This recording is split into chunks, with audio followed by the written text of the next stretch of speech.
Alam mo ba kapatid, na may mga bagay ka palang dapat mong mapansin sa tao na gusto mo, na kapag meron siya nitong qualities na to, dapat mo na siyang panghawakan. Huwag bitawan, huwag iwanan, huwag sukuan, at huwag pakakawalan. Kung interesado ka malaman kung ano yung mga green flag sa isang tao para i-accept mo sila, tara, pag-usapan natin yan. Just keep on watching.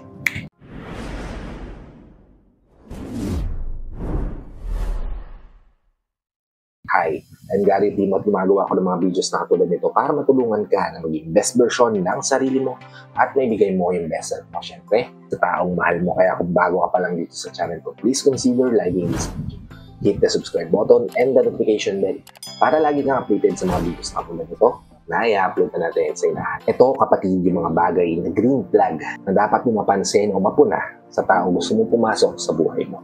Una kapatid, yung consistency nila. Kung nakikita mo yung taong naniligaw sa'yo, for example, na consistent yung pinaparamdam sa'yo, kung gaano kakahalaga para sa kanya, even if hindi mo pa siya sinasagot. That means kapatid na itong taong to reliable. Green flag yun para sa kanya. Plus points yun kumbaga. Dahil eventually kapatid, yung consistency rin yung magpapatibay sa relasyon mo. Magpapadama sa bawat isa na importante kayong dalawa sa isa't isa. Sa pamamagitan ng pagiging consistent na pagpapakita, pagpaparamdam ng affection towards each other. Diba? Kaya kung nakikita mo na may consistency yung mga tao na kapaligid sa'yo na nagpapahiwatig sa'yo ng pagmamahal, then isa yan sa mga green flag na dapat mong mapansin.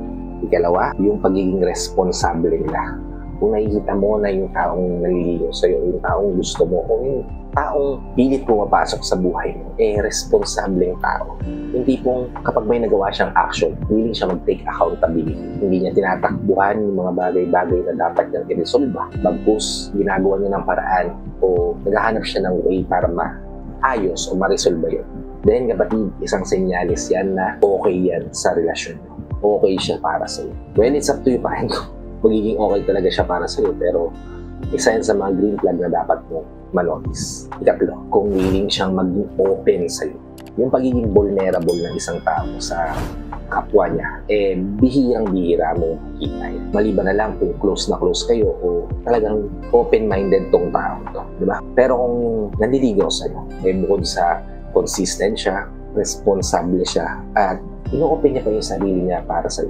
Halimbawa, may mga mabibigat siyang dinadamdam, may mga mabibigat siyang isipin, sinishare niya sa'yo without thinking. Ibig sabihin lang nun kapatid, pinagkakatiwalaan ka. At isa yun sa mga green flag na dapat mo mapansin. Kasi what if nasa isang relasyon na kayo, di ba? Imbes na itago niya yung mga nararamdaman niya, i-share niya yun sa'yo. And that's how you easily resolve the problem na mai-encounter mo sa relasyon. Yan yung pangatlo, green flag. Ikapat, kapag handa silang makinig ng hindi ng judge. Isa sa pinakamahirap gawin nowadays yung pakinggan mo yung mga sitwasyon ng mga tao sa paligid mo tapos hindi mo sila i-judge. Kaya may trend na nauso na we listen and we don't judge. Diba? At yung mga sinasabi nila doon sobrang bihira nilang binabanggit o mga sikreto talaga nila na gusto nilang i-share for a decade, for a year, di ba? Kasi nga ganun tayo kabilis manghusga sa mga bagay-bagay na napapakinggan natin. Pero kung yung taong nakapaligid sa'yo, handa siyang makinig pero hindi siya nanguhusga. Green flag yan kapatid. Bihira yan sa mga tao. Kaya wag mo na siyang bibitawan kung meron ka ng ganitong tao na nakilala. Okay? Proceed tayo sa ikalima. Handa ka nilang suportahan. Yes, bihira yung supportive na tao. Merong magsasabi sa'yo na ako na bahala sa'yo, pero eventually iwanan ka sa ere, di ba?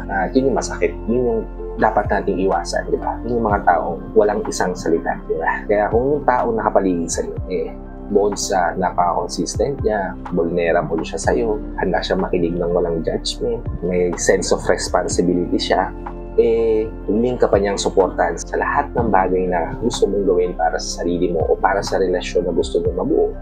Then kapatid, green flag yan. Ika-anim, kapag merong nabubuong respect and boundaries.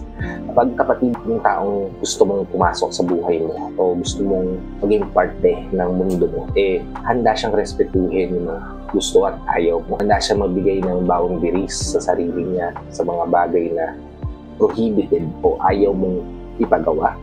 Then kapatid, isa sa mga green flag na dapat mong mapansin. Dahil yung mga taong walang respeto, usually kapatid, yan yung nagiging dahilan ng pagkasira ng isang relasyon na eventually kayo at kayo lang din magsasakyan. Diba? Kaya naman, green flag yan sa isang relasyon. At ang huli, yung taong may malasakit o kapatid, may malasakit hindi lang sa'yo, hindi lang sa mga tao sa paligid mo, kundi sa mga gusto mong mangyari sa buhay mo, sa pangarap mo, sa goals mo. Diba? Hindi kasi magiging focus sa kanya yung relasyon yung dalawa na bubuuin kung sakaling pumasok na kayo sa loob sa relasyon.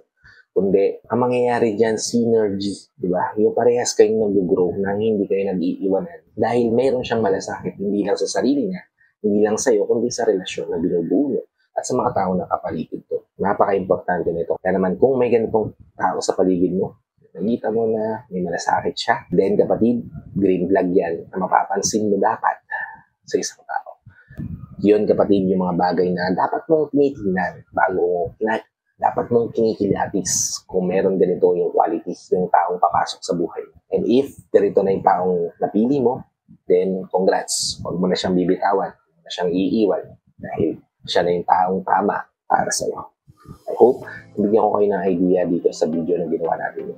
If nabigyan ko naman kayo ng idea, please help me share this to your loved ones na posibleng natin matulungan din ng video. Para nakatulong na kayo sa kanila, nakatulong na rin ako sa kanila. Sa lahat ng mga FW viewers natin at sa mga viewers natin dito sa Pilipinas na walang sawang nanonood, sumusuporta at lagi naka-tune in sa mga video na ina-upload ko. Maraming salamat po sa panagingan niyo panonood at pagsuporta. Kung bago ka pa lang dito sa channel ko, please consider liking this video. Hit the subscribe button and the notification bell para lagi kang updated sa mga videos na katulad nito na i-upload pa natin sa inaharap. So, hanggang dito na lang mga kapatid. Maraming salamat ulit sa panonood. I hope to see you all on my next vlog.